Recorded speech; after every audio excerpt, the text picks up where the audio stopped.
Masters, you who are still holding to the idea, taught in various teachings, that I will provide a master or divine teacher for each aspirant towards union with me, hear my words. It is true I have permitted you in the past to delve into all kinds of mystical and occult books and teachings, encouraging your secret desire to acquire the powers necessary to attain this union extolled in such teachings, even to the extent of quickening in you some slight consciousness of the possession of such powers. I have even permitted the belief that by practicing certain exercises, breathing in a certain way, and saying certain mantras, you might attract to you a master from the unseen, who would become your teacher and help you to prepare for certain initiations that would admit you into an advanced degree in some secret order in the inner planes of existence, where much of my divine wisdom would be opened up to you.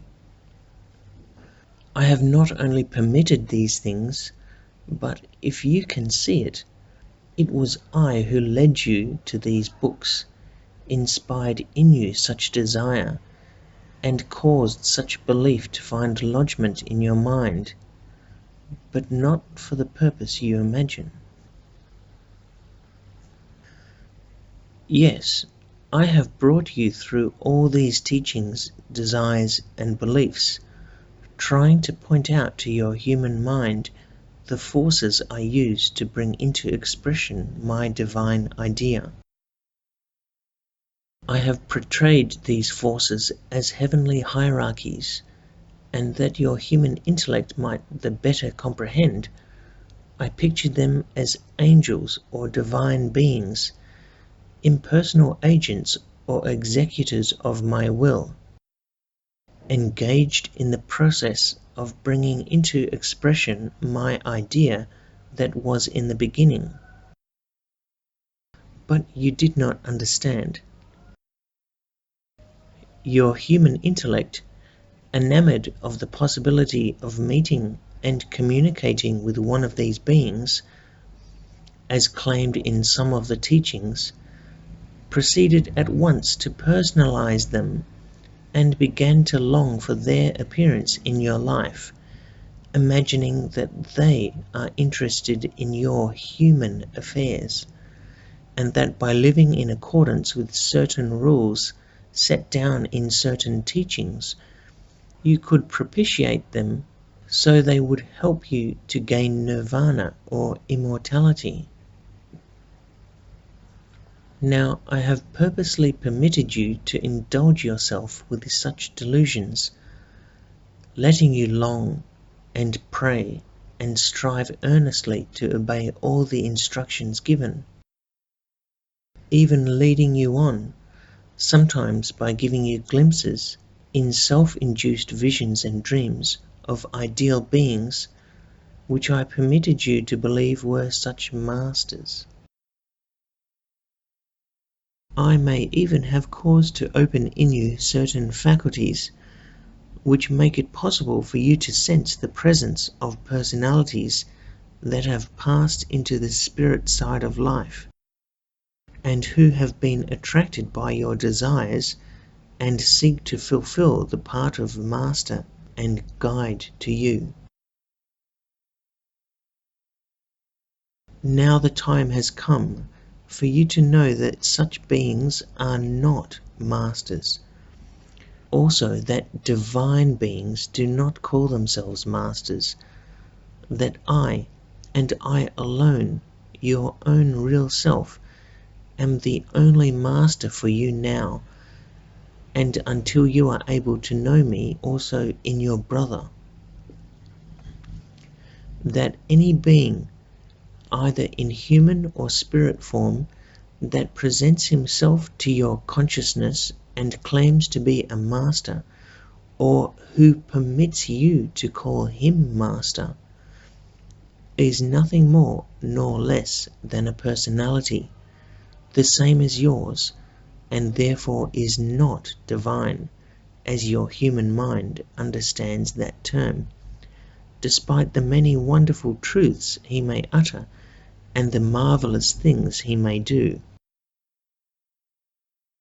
Just so long as your human mind seeks or worships the idea of a master in any other being, no matter how lofty or sacred he may seem to you, just so long will you be fed with such ideas, until, verily, I may perhaps permit you to meet and commune with such a master.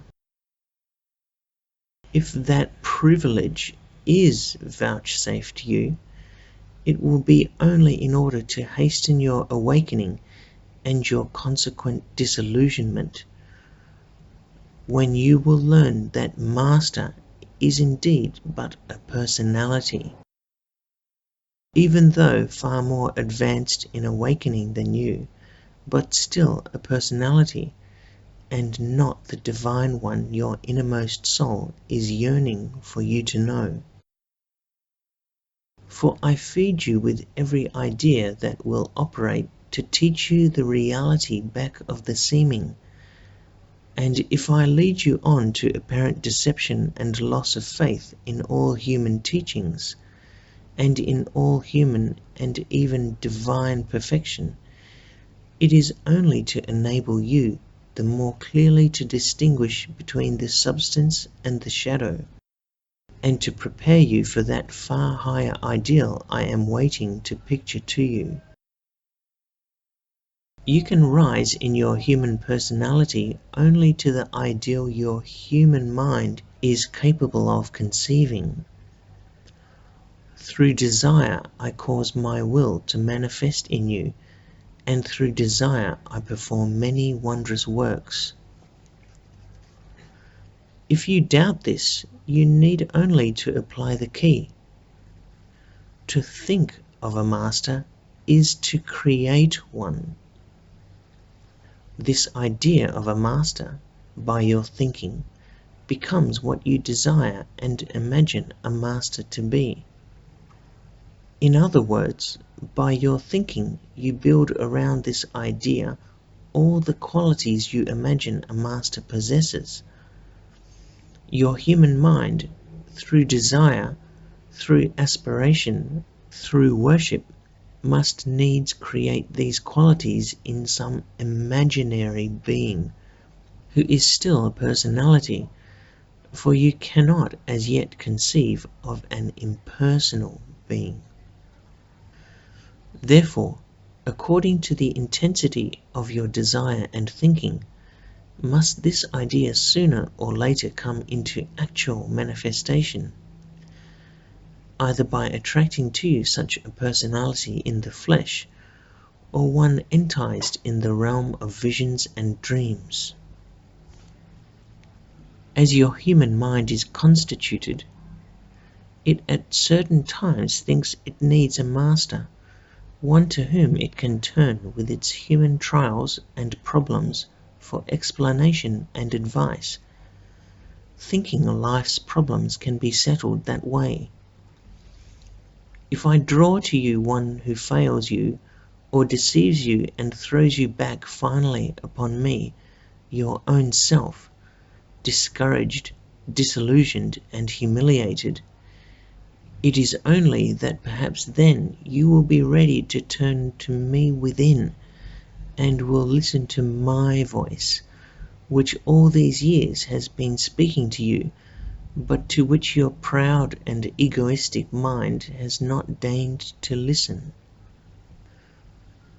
You who have not yet had this experience, who have not yet met the master of your aspirations, either in human or spirit form, you, within whom my words have failed to awaken a quickening response to their truth, for you I have in store certain experiences which will surely lead you to me later on, and then you will be brought to know that I am the master, the inspiring idea back of and within every thought of and every aspiration towards a master that enters your mind, whether coming from within or without. It is taught, when the pupil is ready, the master appears. And this is true in a sense, but not as you have interpreted it. Your secret desire for a master will bring him to you, but only when I have prepared you for such appearance. But such appearance will be only an appearance of a master. The true master or teacher, when he appears, you may never recognize, for he may be hidden in an interesting friend, a business associate, your next-door neighbor, or in your own wife or husband or child. You who have risen above desire, you who no longer seek a master or a teacher or even me, but are abiding alone in the faith of my eternal presence and promise. For you I have in store a meeting and a communion which will bring to your soul such joy and blessings as your human mind is incapable of conceiving. Now this is a mystery, and until you can comprehend it, you are justified in claiming the above is not consistent with certain statements herein, and as contradicting teachings in my other revelations. Fear not, this mystery will be revealed unto you, if you truly wish to know my meaning. Until then, why, in your seeking, be satisfied with anything short of the highest? Why seek in human or spirit teacher, guide, master, or angel, for the necessarily limited manifestation of my perfection, when you can come directly to me, God within you, the omniscient, omnipotent, omnipresent, the inspiring idea back of and within all manifestations? As I am in you, even as I am in any you seek, and as all the wisdom, all the power, and all the love they possess come only from me, why not now come to me, and let me prepare you also, so I can express my all through you? You are a human personality, yet you are divine and therefore perfect. The first of these truths you believe, the latter you do not believe, yet both are true. That is the mystery. You are just what you think you are.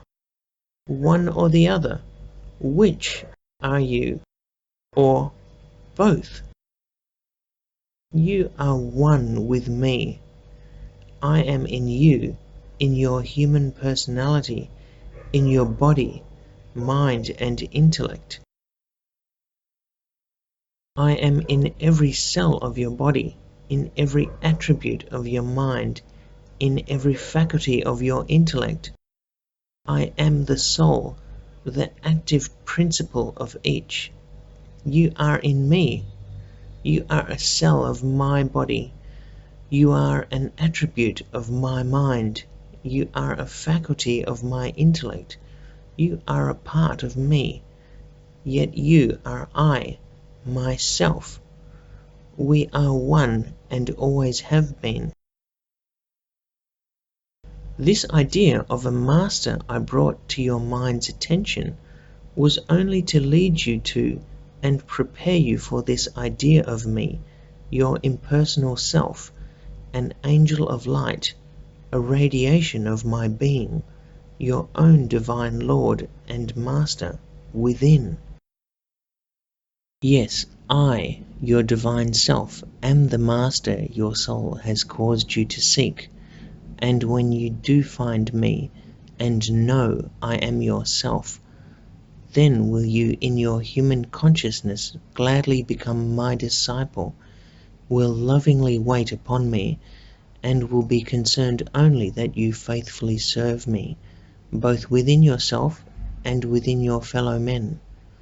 And then you will understand why only one is your master, even Christ. For I, as the Christ, dwell in all men, and am their one and only self. Through all men I am ever calling to you, and trying to teach and impress your human consciousness. As I am continually teaching you, not only through all men, but through every avenue needed at the time, I have many ways of reaching your consciousness, and utilize all to bring you to a realization of my meaning. I speak with many voices, with the voice of all human emotions, passions, and desires. I speak with nature's voice, with the voice of experience, even with the voice of human knowledge. Yes, these are all my voice, which I use impersonally to express to you the one fact, that I am in all, and that I am all. What this voice says, in its 1,000 ways, is that you, too, are part of this all, and that I am in you, waiting for your recognition of me and your conscious cooperation in the expression of my idea of impersonal perfection on earth, even as it is expressing in heaven. When this recognition comes, and then only, are you ready to meet and know a real master. Then and then only will you realize why I, your own impersonal self, can be and am the only possible master of your human personality. Then also will you understand why in your personal, separate consciousness you could never recognize or know a real master should you meet him in a physical body. That not until you are able to enter into your Christ consciousness, my consciousness within you and within him, he would not exist to you other than perhaps as a kind and helpful friend or teacher. When you have attained to that consciousness, then only will you be worthy and qualified to know and commune with your fellows in the great brotherhood of the Spirit, those who have mastered self and who live only to help their younger brothers also to find the Divine One within. If a being should come into your life who seemed to you divine and who let you think or call him a master, he is not yet wholly impersonal. Such a one might be a master man, but he would not be the Divine One your soul yearns to serve. Perhaps you would be satisfied to have such a one for a master, even if he were not wholly impersonal. If so, then I would hereafter bring to you a realization of his personal imperfections by a constant comparison with my impersonal perfection, until you would finally turn and come to me in complete abandon, acknowledging me and my impersonality as the only model and ideal, and as the true cause which inspired your long search without for my perfection, that could be found only within, hidden deep within your own soul.